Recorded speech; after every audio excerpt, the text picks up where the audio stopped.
Well, good afternoon and welcome to the presentation of the Bachelor of International Studies program. My name is Benito Cao, and you've probably noticed already that I've got a heavy accent, and that is because I'm Spanish, so this accent comes from very, very far away. I'm the International Studies program coordinator, and I'm going to be introducing to you this degree and this program in that capacity. But before I give you a sense of what international studies is all about, it probably makes sense to figure out why do this degree, indeed kind of any other degree, at the University of Adelaide. And there are very good reasons to do this particular degree with us. The University of Adelaide is South Australia's leading university. It is ranked in the top 1% of universities worldwide. It develops career-ready, educated leaders, but I also like to make the point that people who end up with degrees from this university, and this is particularly the case with the Bachelor of International Studies degree, they don't end up just being career-ready, job-ready, but also world-ready. The Bachelor of International Studies gives you the opportunity to develop these skills to manage in a very interesting and globalized world in which we live.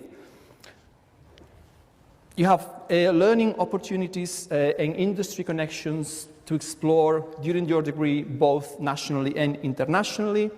We have advanced bachelor's degrees for high-achieving students. We have a unique learning environment incorporating small group discovery, which essentially entails putting students into small research groups that allows you to work in group settings from early on in your degrees and develop in practice those research techniques that will be so useful once you finish your degrees. And we also have a very vibrant campus lifestyle. In addition to that, I would also like to mention that the learning and teaching at this university is underpinned by world-class research in a wide range of relevant areas. So in the area of Bachelor of International Studies, you will be taught by research leaders in their areas. And this is really important, particularly if you want to develop an academic career, but also when you go out there into the job market, to have a sense of having been trained by the best in their field always gives you an important edge. And ultimately, we try to prepare our students to make a positive impact in their lives and in their communities, and to produce graduates who consistently achieve positions of significance and influence in the community, in government, and in industry. So what is international studies? Essentially, international studies is the study of politics around the world, is anchored in politics, is first and foremost a degree that is anchored in political science, in politics, but with an increasingly global international approach that impacts on everything, including in politics.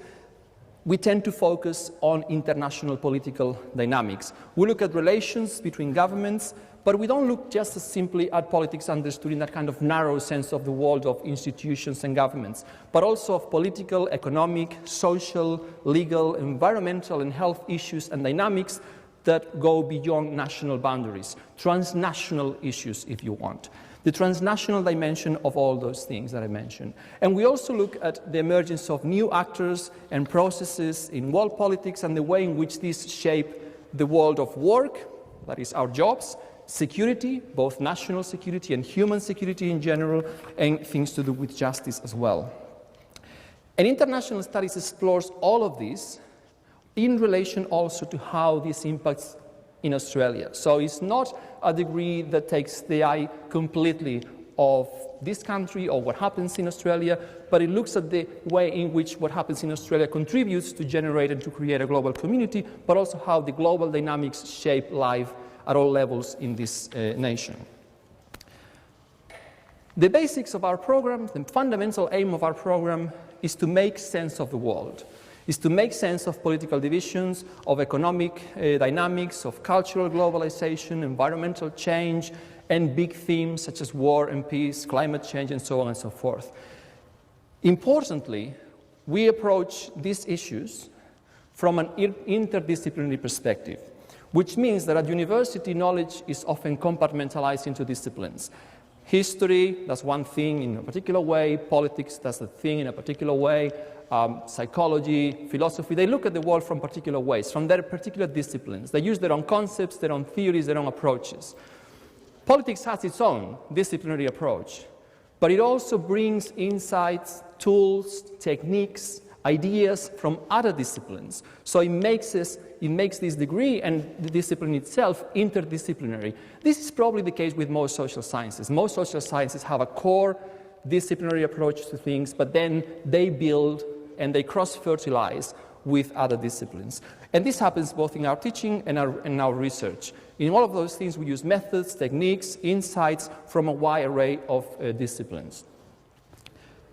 So ultimately, our objectives are to equip students with a broad understanding, a complex understanding of the workings of international politics and economics, as well as with transferable skills in analyzing and explaining complex social phenomena. Indeed, this is really what we are fundamentally all about. We're about analyzing and explaining. International studies asks questions, tries to make sense of the world by looking at past, future trends, obviously always from the present. The present is the only perspective we have about the past and that we have about the future.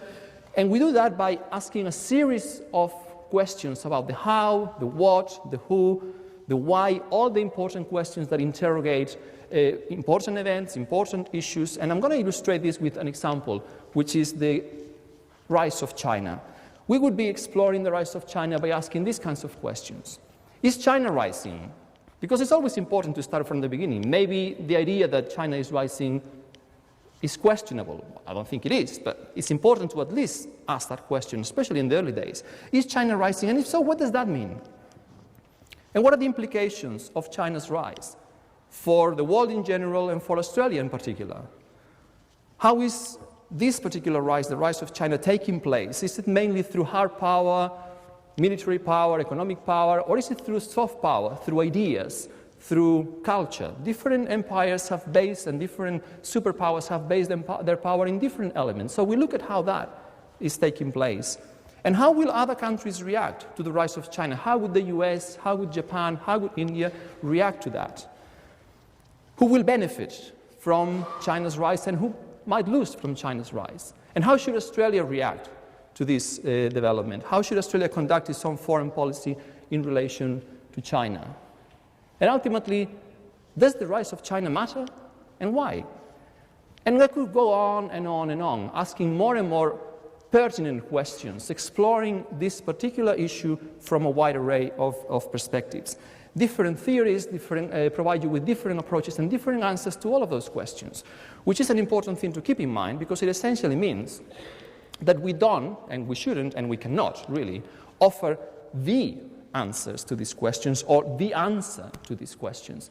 But what we try to do is to give our students the methods, the skills, the insights, the different perspectives so that you can find out your own answers. You can find ways of developing and engaging in critical thinking about these issues. And critical thinking doesn't mean criticizing. Thinking critically means asking the right questions, means recognizing assumptions, means evaluating arguments, and means drawing conclusions that make some sense. And there was something funny about this. I always like to find images for my slides, and I looked for a slide for critical thinking, and the one that popped out that I thought was the more interesting one was that one, which stands for, when you put it in the acronym, RED. And I thought, this is an interesting slide in the context of the rise of China. Does that mean that if you begin to think critically, you turn red? Get it? No? No, you're not with me here? You're not with me here? There's something interesting there, isn't there? Of course it's not. You don't turn communist when you think critically. Although I think sometimes people think that if you ask too many questions, what's wrong with you? Well, you must be some kind of rebel, and that kind of can lead that way. But that's a separate matter. Thinking critically is really the key skill that you learn when you study politics, when you study international studies, when you study a Bachelor of International Studies. And you can apply the same methodology. We apply the same methodology, the same approach, the same critical thinking approach to lots of other hot topics. Think, for example, of global terrorism and ISIS these days. Think of nuclear proliferation and the recent Iran nuclear deal. Think of cybersecurity following WikiLeaks and then later on the NSA and Edward Snowden. Think of the increasing use of robots in warfare and of drones. Think of free trade agreements and currently the TPP, the Trans-Pacific Partnership, or topics like humanitarian intervention and the responsibility to protect. All these are big issues that are having a significant impact on our society, a significant impact on the world. We explore all of this and a lot more through this kind of approach. Analyzing, explaining through a critical thinking methodology.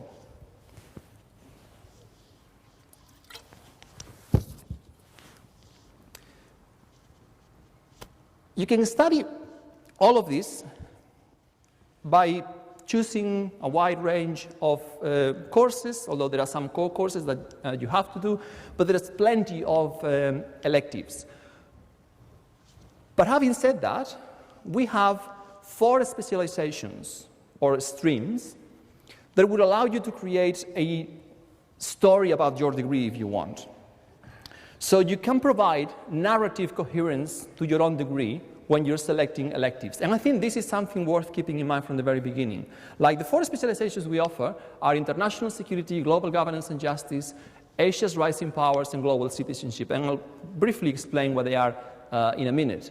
But I think it's important to have this idea in mind from the very beginning of your degree, whether there is something that appeals to you in particular. There's nothing wrong with tasting a little bit of this and a little bit of that, but if you find that you have a particular interest in international security, or in what happens in the Asia-Pacific region, or in matters of global justice, it probably is a good idea to have a sense of, okay, so what are the most relevant, important, significant electives that I can take to create a degree with a coherent narrative, so that when I finish my degree, I have a story to tell about not just the fact that I studied a Bachelor of International Studies, but that I specialized or paid particular attention to this. So it can give you a kind of distinctive edge, and it makes for a really interesting story as well when you have a job interview. And I'll share a few stories with you a little bit later.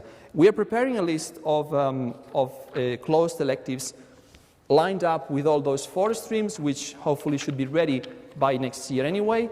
And if that goes through, you will get already some assistance on how to structure your degree, narratively speaking, in that sense. So what are those specializations? What are those streams?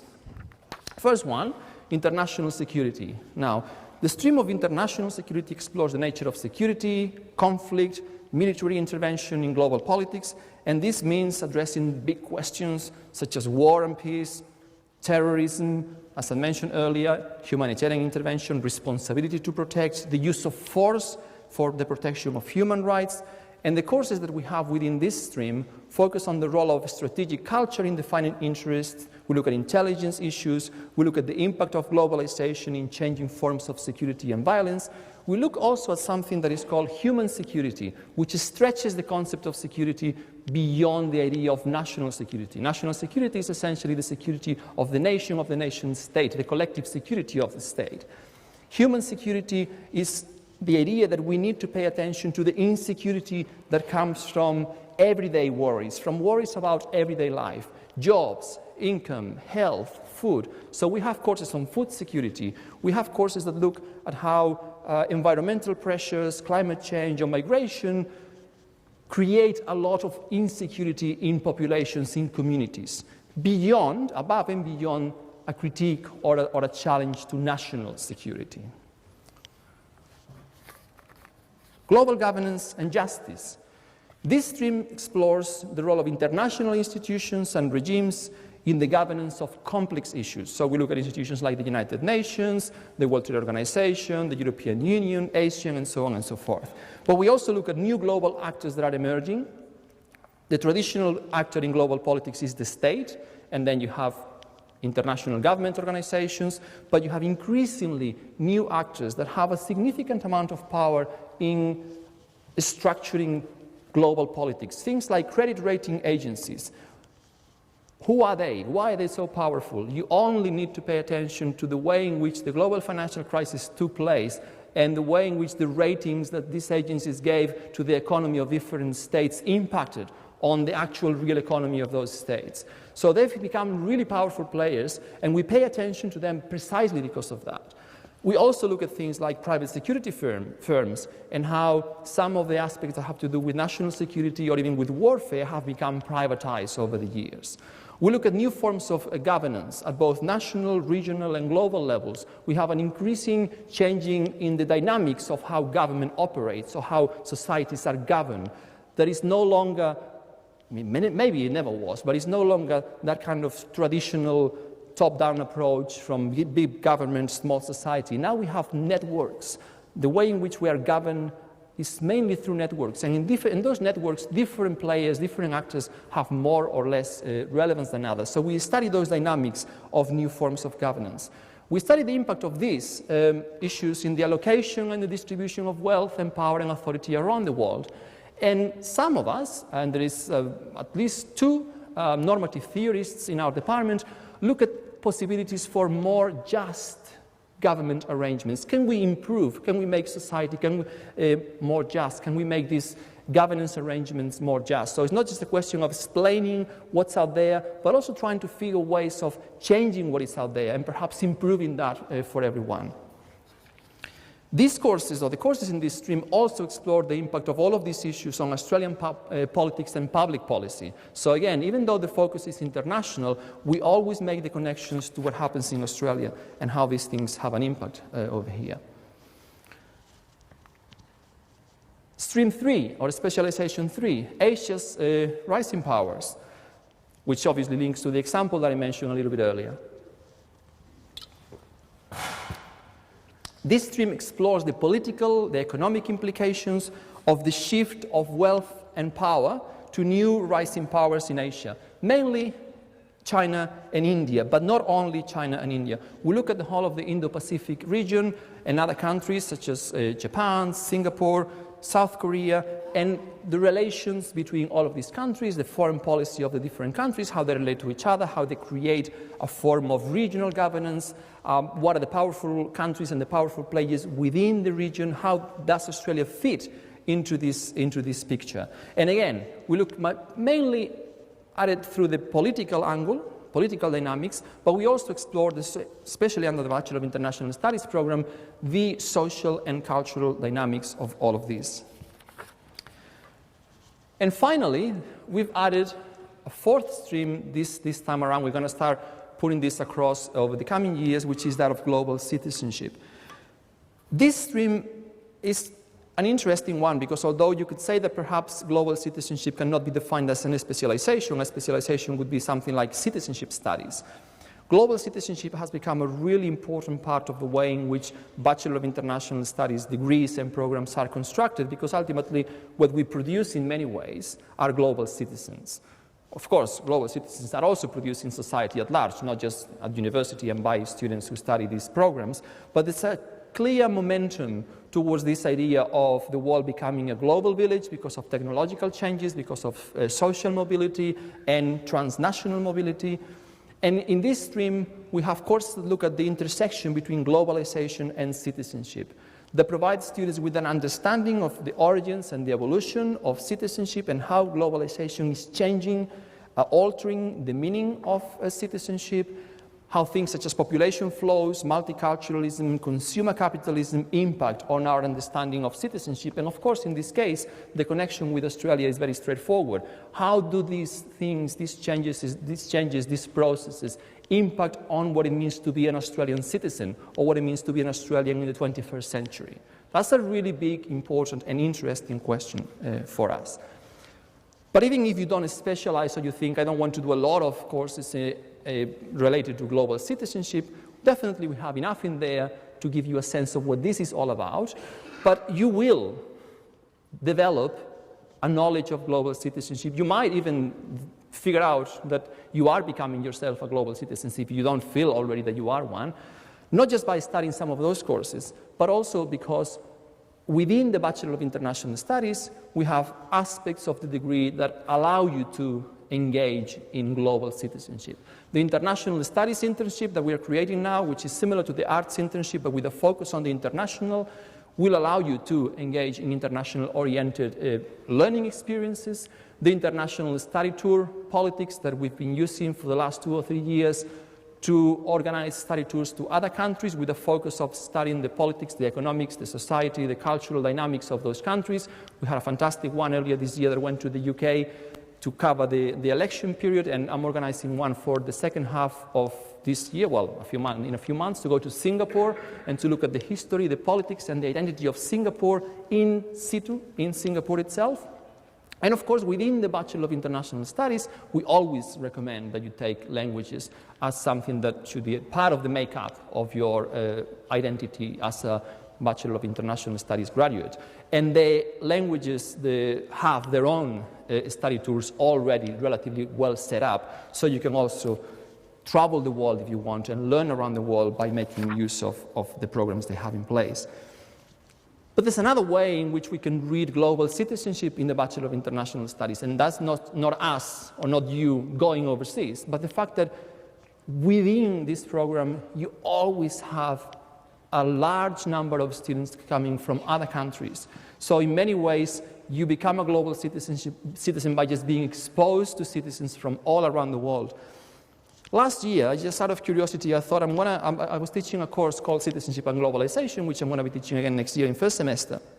And out of 154 students, I ran a world map around the 8 tutorials and asked them to pin their country, provided it was in Australia, so someone put Australia, and then everyone else started to put country, to see the variation of countries in that course, the nationalities, not cultural backgrounds, but nationalities, students from those countries.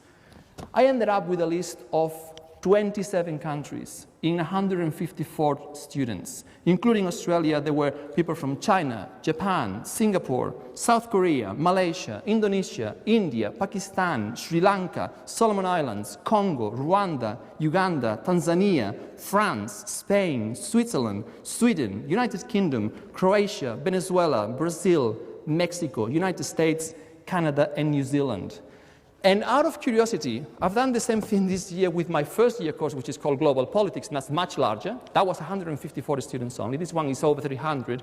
And on top of all of those, I've also noticed that we have students from Israel, Slovenia, Philippines, Russia, Ukraine, Greece, Germany, Laos, Holland, Chile. So in many ways, you do a Bachelor of International Studies, you take these courses, you are already engaging in global citizenship, even if you don't want to. There are a couple of interesting anecdotes in this year. We have someone from Israel and someone from Palestine. I think they're not in the same tutorial, which might be a representation of an attempt to have the two-state solution in practice. But the funniest one was, we have, in the first week, I noticed sitting side by side, someone from Germany and someone from Greece. And they became part of a small group discovery, and they call themselves Grexit. So the trick now is to see whether they remain together until the end of the semester, or whether the poor Greek student will end up out of that group, if you get my drift. Because that's one to follow.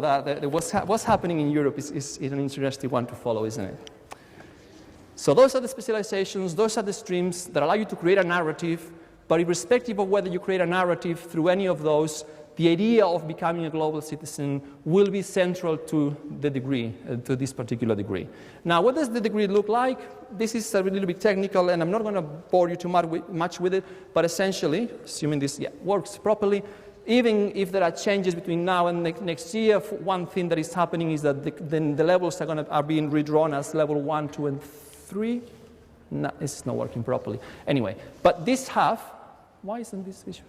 This half of the degree is where you can create those narratives that I talked to you about. Half of your degree focuses on international politics, focuses on politics and international relations, but you can also do some electives from geography or history or development studies and so on and so forth.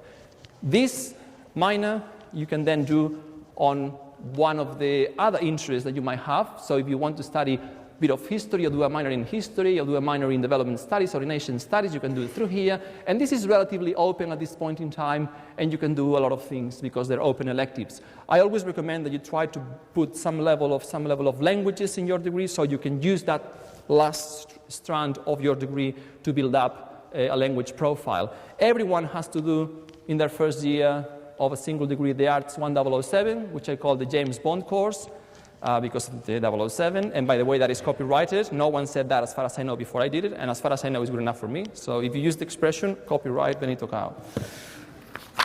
So you have to do, as I said, the James Bond course, a few platform courses in first year, and then you start developing this narrative if you want. You can also do double degrees, and the double degrees that we have, the structured ones are with arts and with economics and with media. If you have an interest in media, if you have an interest in economics, if you have an interest, it's a good idea to combine the 2 degrees, because for one extra year of study, you end up with 2 degrees. And if you want to combine it with law, then that's a 5-year combination. In any case, double degrees have become very popular, and they've been one of those things that students have used often to create that more that narrative about what they've done throughout their studies. I always think I have more time than I have, but student testimonials, and you think, where are the students? Where are the students? I'll tell you the story. I don't think I'll be able to give you a lot of details of what the students have been saying, although I'll read a few things. But this is the story. The student that came to me with me last year to present a 5-10-minute talk about her experience doing the Bachelor of International Studies is in Canberra. She found a job somewhere. She's gone. I had another option of a student that I used last year. She came to my class to give a talk and some tips to my students of global politics. She's in Cambodia. Then I thought, okay, Shelley's back from the UK. She's now in Adelaide. She's really energetic. Why don't I get her to give, kind of a talk to the students or prospective students on open day? She's now in Melbourne. And that happened with 6 people, and I gave up. I found one that is working for the SA government over here, Matteo, and I told him, don't worry, I don't care. I know you're here, but you know what? I made up my mind. This year, no students. The story is this. The story is the students that do the Bachelor of International Studies end up in very interesting places doing very interesting jobs. And I'll just briefly give you a sense of what these 3, let's call them Matteo, Barbara, and Caitlin, are doing. Let's call them that because those are the names anyway. So Matteo, I asked him these 4 questions. What attracted you to the Bachelor of International Studies to begin with? What did you do to make the most of it? Where has it taken you in terms of a career? And what has it taken you in terms of life experiences? And I'll just highlight the main things that each one of them said very briefly. Matteo essentially came into the degree with a sense of curiosity about international politics. He liked the fact that the degree was very flexible and that he could pair it up with something else. He paired it with economics. He developed a strong identity of international studies and economics, which hasn't given him any platform to get a job in that area because he's not doing anything about economics, but because he did other things throughout the degree, like an internship with the SA Property Council. He was for a while the editor of On The magazine in 2010, and then he did an honors, which is a larger piece of research after you finish your undergraduate degree. He developed very good research and writing skills. So his first job ended up being ministerial speechwriter for someone in the SA government of South Australia. And from his honors thesis, he ended up going to Madrid to present at an international conference a paper based on his research, which then ended up being published on the edited book that came out of that conference, something of which he is obviously very proud. And the points that he made towards the end, I thought that were really interesting, is that he pointed that the importance of the degree was that it taught him not what to think, but how to think. This degree equips the students, he writes, with critical and intellectual tools to come to their own conclusions and enter the world of policy, academia, or business without being burdened by prescribed knowledge. The professional world values and rewards people who are able to reach their own conclusions through insight and critical thought, basic epistemological skills that are taught in the Bachelor of International Studies. Barbara, her attraction was coming into the world from a small town and thinking that she was missing out on something. So in year 12, she applied for media/Bachelor of International Studies double degree. Her dream was to become a foreign correspondent.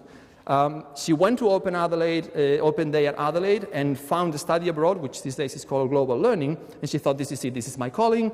I'm going to travel the world and be a foreign correspondent. She loved the program Foreign Correspondent on the ABC as well. And in the end, that actually didn't eventuate. So when I ask her, what has it taken you career-wise, she writes, sadly, I'm not a foreign correspondent, which could make for a much better story. However, she did her honors degree in international studies that took her around the world afterwards in a range of experiences. She ended up teaching English in South Korea for a year. She did volunteer work with North Korean refugees. She then was an intern for the United Nations High Commissioners for Refugees in Malaysia, where then she worked as an English teacher with asylum seekers and refugees also on Nauru. Then she came back, she worked for the Australian Refugee Association as well as and a lot more. And this allowed you also to become well-rounded global citizens. And in terms of careers, which I know is something that appeals to a lot of people, our graduates end up in a wide range of careers, and obviously lots of places. In government, working as or for politicians, advisors, diplomats, civil servants, in the military as security advisors or intelligence analysts, in business and commerce as consultants or negotiators, in media outlets as political analysts and foreign affairs reporters, sadly not Barbara, but she's doing a lot of other stuff, and for national and international non-government organizations. So we don't just get training for a career, you get training for global careers. And I'm pretty sure that I've run out of time, and I'm pretty sure there's not a lot of time for questions here now, but we'll be, I'll put it in there just in case, but we'll be in here for another hour and a half. This is meant to point a red dot in there, but it's not working. In the math lounge, so you can always come and see us there if you want to know a little bit more detail about all of this. But unless anyone tells me that I should just leave now and shut up, for good, I'll open it up for questions. Anyone has any burning question before we wrap it up? No? It all makes sense? It's all fantastic?